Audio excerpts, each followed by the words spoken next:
વિન્ટરમાં બધા અહીંયા અમદાવાદમાં મોર્નિંગ વોકમાં જાય. તો મને મારા મિત્રોનું એક ગ્રુપ લો ગાર્ડન મોર્નિંગ વોકમાં જોતું હતું. મેં કે મોર્નિંગ વોકમાં ના હોય તો કંઈ નહીં, એકવાર અમે અમારી જોડે ચા પીવા હતા, અમે વોક પતાવીને પછી ચા પીવા બેસીએ છીએ. હું કહું આવીશું. હું એક દાડો ગયો, અંદર ગાર્ડનમાં દાખલ થતા તો સામે જ એક બેન આવ્યા. She was very fit and fine, very healthy. એટલે મને તો લાવું એપ્રિશિએટ કરીએ. તો મેં એપ્રિશિએટ કરું.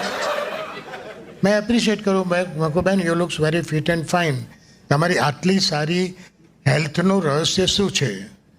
બેન કે હું બહુ ચાલું છું.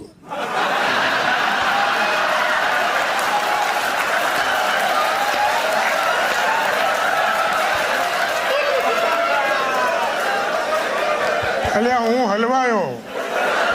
મેં કોઈ ઊભા રહેવું કે જવું?